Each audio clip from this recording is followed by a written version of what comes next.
Amis de la chaîne PowerTrade, bonsoir. Alors aujourd'hui nous avons acheté DNO ASA, une petite ligne de 2700 en quantité, et donc nous allons voir un petit peu notre tableau. Alors ce tableau qui donc indique la ligne là, DNO ASA, qui est maintenant constitué de 8000 titres, et donc nous avons porté notre participation en termes d'allocation d'actifs dans ce titre à 1,26%, un titre qui va bientôt verser son dividende, et donc on l'attend avec impatience. Alors on va aller voir un petit peu en détail les pourcentages de hausse sur nos valeurs. On a Total qui monte beaucoup aujourd'hui, Taiwan Semiconductor qui monte énormément, et on a Tesla qui monte beaucoup aussi. Tesla, elle vend en poupe, elle est à 200 et quelques dollars à l'heure où je vous parle. Tout va bien pour Tesla, beaucoup moins pour Alphabet, mais Alphabet, on a une petite ligne. Je ne sais pas pourquoi, j'avais une préférence pour Microsoft. Si, je sais pourquoi. Tout simplement parce que Microsoft verse du dividende et que visiblement elle avait une avance sur l'IA, et que je pense que Microsoft me paraît aujourd'hui plus solide que Google avec les informations qu'on peut avoir aujourd'hui. Donc, voyons un petit peu en termes de pourcentage. Oui, regardons d'abord notre résultat. Notre résultat fait 5,56% depuis le début de l'année, avec donc 41 553 € de gain depuis le début de l'année, et donc c'est franchement très bien. Bon, à présent, regardons un petit peu l'ensemble de ce qui s'est passé aujourd'hui, et puis les variations, les principales variations sur nos valeurs. Donc on a un CAC 40 qui continue de monter, le DAX aussi, le S&P 500 lui végète. Donc c'est pourquoi j'avais pris qu'une demi-position sur le signal d'achat que nous avions eu avant-hier, parce que je le trouve un peu faiblard, ce signal. Donc parfois il faut savoir aussi quantifier les choses en termes de quantitatif. Le Brent, lui, c'est pareil, il est assez volatile. Un coup il est en hausse, un coup il est en baisse, et même dans la même journée on oscille entre la hausse et la baisse. C'est extrêmement difficile de toute façon de traiter le Brent. En tout cas vous le déconseille pour ceux qui sont novices sur le trading.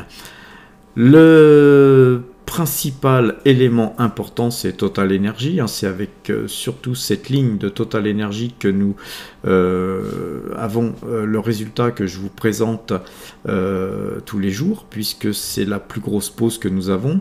Et DNO ASA, je l'ai un petit peu mal acheté aujourd'hui, parce que je l'ai acheté quand elle était légèrement en hausse, et puis elle a fini à avoir plus de 2% de baisse, et puis ensuite elle a remonté. Je n'ai pas trop compris pourquoi elle avait baissé autant aujourd'hui, alors qu'elle avait découvert un nouveau gisement, et que bientôt le dividende va tomber. Donc en fait tout était bien dans le meilleur des mondes pour que cette valeur monte aujourd'hui. Eh bien non, elle a baissé, comme quoi vous voyez, on peut toujours se tromper.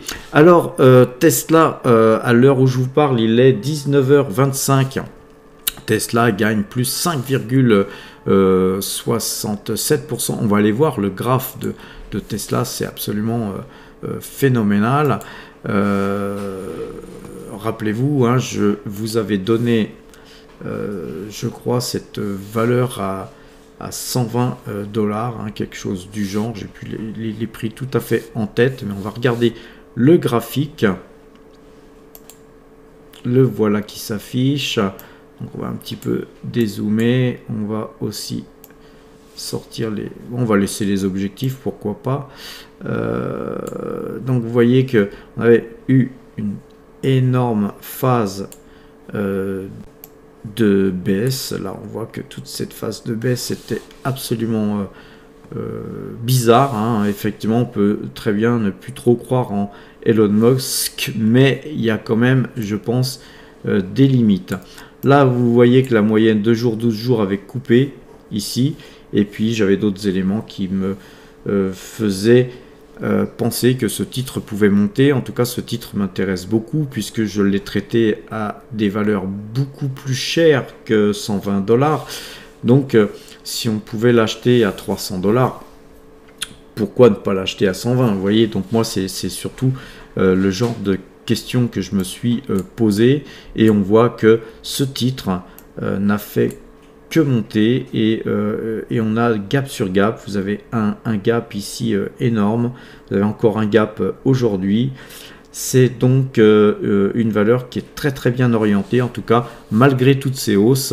J'ai dû prendre, j'ai pas fait les calculs, j'ai pas été voir le compte, hein, mais j'ai dû prendre pas loin de 60% sur un compte, et puis peut-être qu'on va aller voir le compte de Giro, peut-être 30% sur celles qui sont stockées sur de Giro. En tout cas, je conserve toutes mes pauses sur Tesla. Je regrette même bien sûr de ne pas en avoir pris un petit peu plus.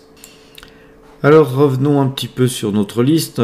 On a Taiwan Semiconductor qui prend 3%, je ne vais pas vous montrer le graphique, mais c'est très très haussier sur Taiwan Semiconductor aussi. On a ASML, on les a achetés un petit peu en dessous de ce prix là, je crois que c'était 623, quelque chose comme ça, mais on est à peu près dans les prix, alors que c'est une valeur qui a pris plus de 22% depuis le début de l'année.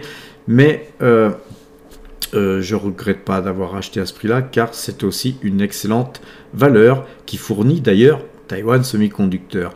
On a aussi acheté du Excel Technology, et donc voilà, ça monte bien, ça aussi, tranquillement. KHC, ça c'est une valeur japonaise sur laquelle on doit avoir des gains aujourd'hui, et je parle même pas des dividendes qui tombent tous les trimestres. Microsoft qui monte un petit peu aujourd'hui, mais elle a beaucoup monté dernièrement. On a aussi Thai Beverage qui monte, hein, c'est une société qui est basée à Singapour, hein, société thaïlandaise qui est cotée à Singapour. Bouygues monte, Thermador monte, Seb monte, Michelin et Veolia aussi, Toyota Motor aussi. Et puis alors on a après toute une petite série de baisses, mais alors c'est des valeurs sur lesquelles on est peu exposé. Donc effectivement, vu qu'on a des grosses allocations d'actifs sur tous les titres qui montent et qui montent fortement, forcément notre résultat est forcément donc très bon. Donc faisons un petit tour du côté du compte de Giro. Donc je vous avais dit que moi j'aime bien vous montrer un petit peu ce qu'on fait sur de Giro, les autres comptes aussi, mais c'est beaucoup plus pratique sur de Giro car c'est beaucoup plus lisible.